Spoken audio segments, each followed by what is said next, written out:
Professeur Didier Raoult, le président de la République française, dans une conférence de presse, dit que la recherche médicale en France est en mauvais état depuis plusieurs années, qu'il faut créer des clusters de recherche comme vous l'avez fait à l'IHU, qu'il faut injecter de l'argent. Qu'en pensez-vous? Écoutez, je suis content. Après, comme dans l'histoire du Covid, malheureusement, j'ai souvent eu raison parce que je suis moins émotif, je suis plus dans la réalité, dans l'étude des chiffres, je passe mon temps à travailler, à regarder les données, et ce qu'il dit, c'est quelque chose que j'avais publié il y a 5 ou 6 ans de ça, quand je faisais des chroniques dans Le Point, et qui m'avait valu une haine incroyable de directeur de l'INSERM de l'époque, qui était Yves Lévy, avec une désassociation de l'INSERM avec mon institut, parce que bien sûr c'est l'INSERM qui est responsable de la recherche médicale. C'est-à-dire dire que la recherche médicale ne va pas bien dans ce pays, c'est dire que l'INSERM ne fait pas son travail. Et il continue d'ailleurs, le directeur de l'INSERM milite là, on se demande à quel propos, dans l'assistance publique de Marseille, pour essayer de couper en morceaux différents l'IHU, de manière telle que ce que j'ai monté depuis 30 ans, c'est-à-dire le seul institut qui a été capable de répondre dans le temps à une épidémie, perde de ses moyens. Donc il faut être clair que d'avoir raison ne vous suscite pas nécessairement un retour de reconnaissance, mais au contraire, on en veut beaucoup aux gens qui ont eu raison pendant que vous aviez tort, que vous disiez que c'était pas vrai, parce que l'INSERM a fait une réponse officielle disant que c'était pas vrai, que c'était merveilleux, que tout allait très bien. C'est pas vrai que ça va bien. Donc il y a une part de recherche fondamentale qui est bonne, mais qui est la même que celle du CNRS. Il y a une part qu'on voit, là c'est devenu caricatural, une part de la recherche médicale est devenue juste la réalisation d'essais thérapeutiques pour l'industrie pharmaceutique. Et on voit bien que là, les prix de l'INSERM ont été distribués majoritairement, c'était jamais arrivé, donc c'est une dégradation au fur et à mesure. Ont été donnés quasiment qu'à des gens qui avaient travaillé avec l'industrie pharmaceutique pour des essais thérapeutiques. Donc on voit bien qu'on ne va pas aller loin avec ça. Voilà. Donc c'est une vraie question. Et donc tout ça se résume à des interférences entre les uns et les autres, entre les réseaux parisiens, et c'est pas comme ça qu'on fait de la science. Voilà. Ça marchera pas, ça continuera pas à marcher. Moi, le modèle que j'ai pris pour l'IHU, je suis allé le regarder en Chine, parce qu'en Chine, ils avaient 15 ans d'avance sur nous. Et donc, c'est ces modèles qu'il faut prendre, et maintenant, il faut arrêter ces querelles enfantines, et il faut restructurer profondément la recherche médicale en abandonnant des pans entiers de ce qui se fait depuis des années qui ne marche pas. Voilà. Donc si ça ne se fait pas ça, ça restera des mots en l'air, et on le voit que toutes les échéances qui étaient importantes, c'est-à-dire définir des stratégies diagnostiques, définir des stratégies thérapeutiques, définir des stratégies de veille sur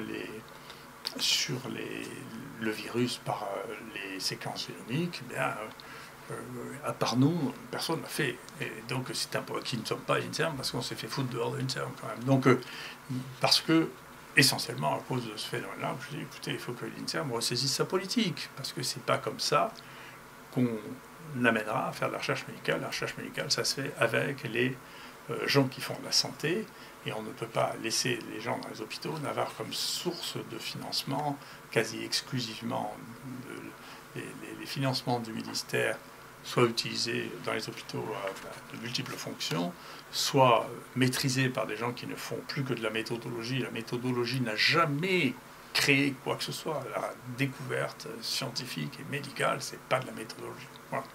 90% de ce que vous prenez pour vous soigner n'a jamais été évalué par des méthodologies. C'est pas vrai. Ça n'est pas vrai. Voilà. Donc il faut rendre de la créativité.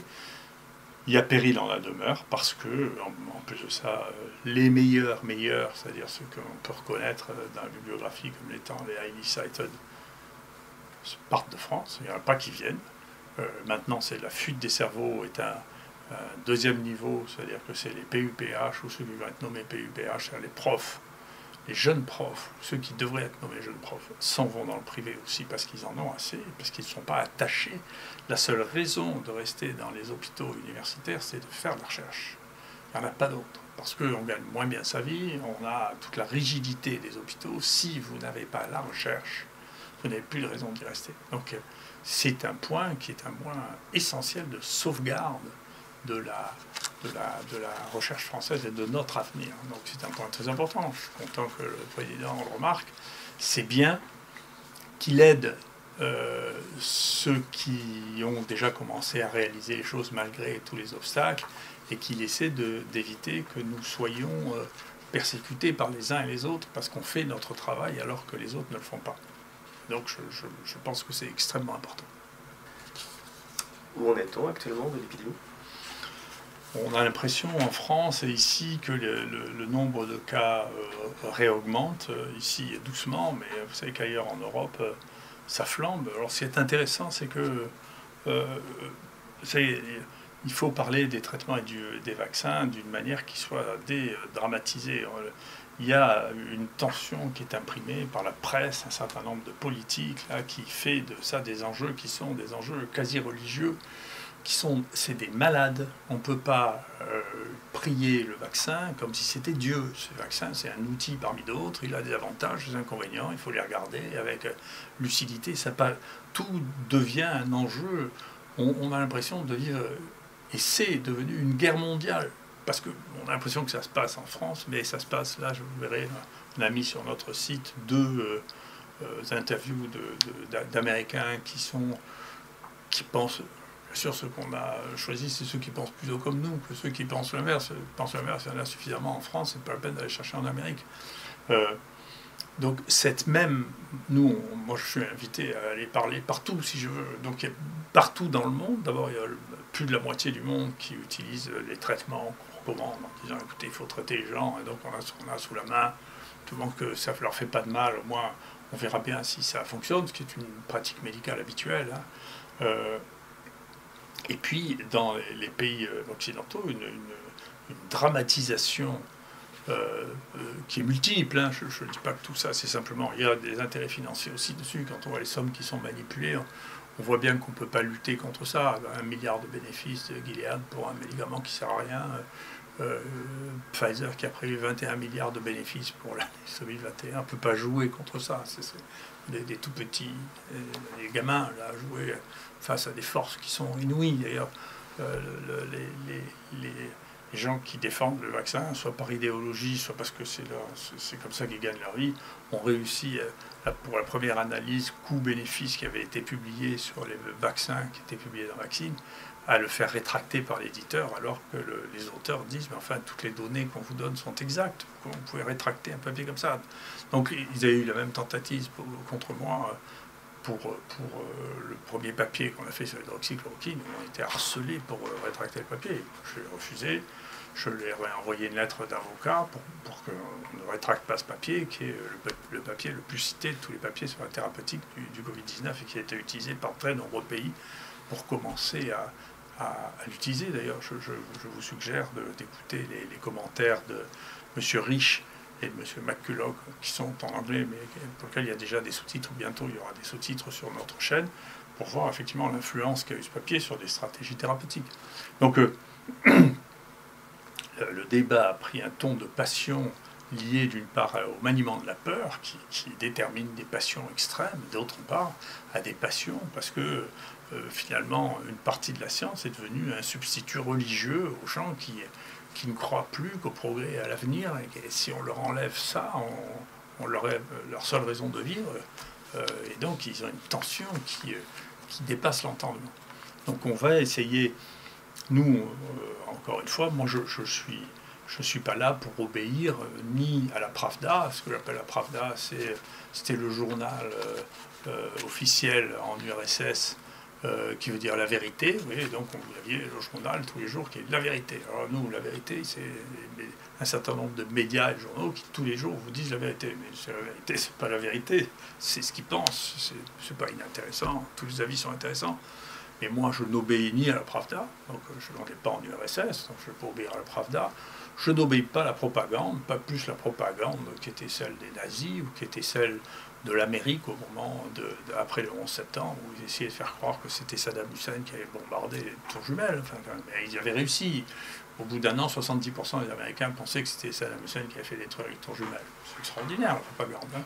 Ou la propagande russe, vous savez, on a vécu la même chose en France. Vous savez, il y a des gens célèbres. Il y avait un Russe qui s'était évadé du RSS dans les années 50, qui s'appelait Krashenko, qui a écrit J'ai choisi la liberté, et nos bien-pensants terribles, dont Jean-Paul Sartre avait écrit une pièce que je vous recommande, qui s'appelle Nekrasov, qui montre que c'est un escroc, que c'est un bandit, et tout le monde sait maintenant que tout ce qu'il racontait, c'était juste la vérité.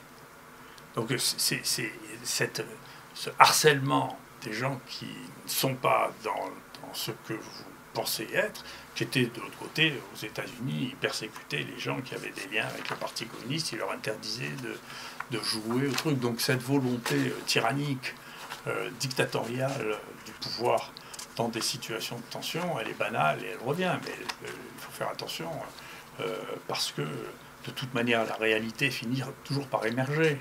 Et donc à la fin, de toute manière, c'est pour ça qu'après toutes ces étapes, ce que j'ai dit qui allait se passer, aussi bien sur les tests qu'il fallait faire et pas refuser de tester les gens, le fait qu'il faut traiter les gens précocement, le fait qu'il faut les prendre en main, le fait qu'il faut mesurer l'oxygène à la maison, le fait qu'il faut éviter de commencer sa vie avec le Covid en rentrant dans une réanimation, tout ça, tout le monde est d'accord maintenant, je le vois bien. Hein. Donc tout ça, je l'avais écrit, le fait qu'il y ait des variants. Moi, je disais ça en août 2020, tout le monde est d'accord. Maintenant, on ne parle plus que de variants, ceci, variants, cela, et quand même, les gens disaient à la télévision que les variants, qui sont les mêmes qui reviennent à la télévision de manière régulière, d'ailleurs, que les variants n'existaient pas. C'est ridicule, en plus, quand on connaît les virus ARN, tout ça est ridicule. Voilà.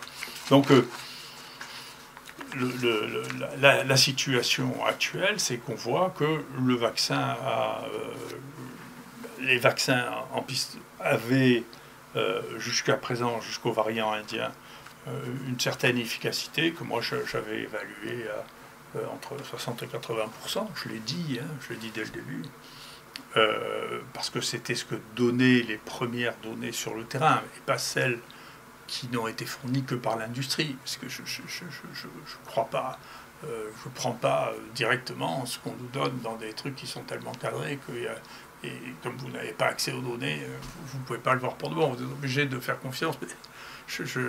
Virgile disait à propos dans l'Énéide, je me méfie des Grecs et de leurs cadeaux, ce qui faisait référence au cheval de Troie. Donc il y a des gens dont je me méfie des cadeaux, hein. Il y a des gens dont je ne me méfie pas des cadeaux, il y a des gens dont je me méfie des cadeaux, ceux de l'industrie en général, je me méfie de leurs cadeaux. Voilà. Je ne crois pas qu'ils me fassent des cadeaux pour ma bonne mine. Donc nous, on a regardé, maintenant on a interrogé à peu près 50 000 personnes qui venaient pour se faire dépister. On a séparé les vaccinés des non-vaccinés. Voilà, c'est ce travail-là qui montre qu'il y a une protection. Il y avait une protection jusqu'à ce moment-là qui était sur le fait d'être infecté de 80%. D'accord ? Mais, en revanche, chez les vaccinés, il n'y avait pas de différence dans la sévérité de la maladie entre ceux qui étaient vaccinés et ceux qui n'étaient pas vaccinés. Mais ça, c'était avant le variant indien. Voilà. Le variant indien, il apparaît comme étant beaucoup moins protégé par la vaccination. Et donc, vous voyez que c'est lui qui explose en Angleterre. Il y a maintenant 25 000 cas par jour. C'était le pays, on dit, regardez, grâce à AstraZeneca, en été, c'était associé à des mesures de fermeture de frontières. Et donc, on ne sait pas trop où est des cycles naturels de l'évolution des variants, ce qui fait qu'on n'arrive pas très bien, c'est multifactoriel, on n'arrive pas très bien à savoir qui est responsable de quoi. Vous voyez qu'en Israël, c'est Pfizer, mais aussi Pfizer, l'Israël s'est transformé en une île dans laquelle on ne pouvait plus rentrer, et donc quelle est la part de l'évolution générale de l'épidémie qui s'est déroulée un peu partout, un peu plus tôt, un peu plus tard de la même manière, quelle était la part de l'isolement politique réalisée par Israël à ce moment-là, et quelle est la part de la vaccination, on ne sait pas trop. Mais ce qu'on voit en tout cas, c'est que ce n'est pas une baguette magique, ce que je disais, bien qu'un auteur israélien ait dit c'est une baguette magique, il n'y en a plus, c'est fini, non, ça augmente, pareil, il y a des gens en réanimation, pareil. Et donc, j'ai moins d'informations sur le variant qui circule ici, mais moi je peux vous dire que la moitié des cas que l'on a eu de variants indiens identifiés étaient survenus chez les vaccinés. Donc, variant indien, un potentiel qui n'est pas négligeable d'évolution. Donc, le vaccin tel qu'il existe maintenant, moi je pense, et je pense qu'il y a beaucoup de pays qui pensent ça, c'est qu'il ne faut pas faire de vaccin AstraZeneca aux femmes de moins de 50 ans parce qu'elles risquent de faire des caillots sanguins Là, on a plein d'exemples, on sait fixer la fréquence, et donc il ne faut pas l'utiliser dans ces conditions-là. Donc si on doit vacciner des femmes de moins de 50 ans, il vaut mieux utiliser ce que nous avons par ailleurs, pour lequel on n'a pas décrit ces manifestations pour l'instant. Et donc, encore une fois, il y a beaucoup de pays qui abandonnent le AstraZeneca. Pour le Pfizer qui a été le plus utilisé, ce type de manifestation n'a pas été retrouvé, ne représente pas ce même type de danger. Parmi les choses qui ont été notifiées récemment, cette fois-là, c'est chez les hommes jeunes, ont été notifiées des atteintes du cœur, myocardite, avec des troubles du rythme.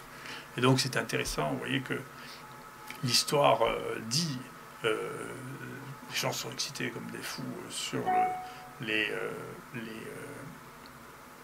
risques cardiaques de l'hydroxychloroquine, avec, y compris récemment, une revue dans la Nature Communication qui est une manipulation incroyable, c'est-à-dire en partant de 500 études, d'arriver à 28 qu'on tripatouille ensuite pour montrer que la différence que l'on voit en réalité doit être lue à l'envers. C'est une espèce de miracle méthodologique qui laisse rêver.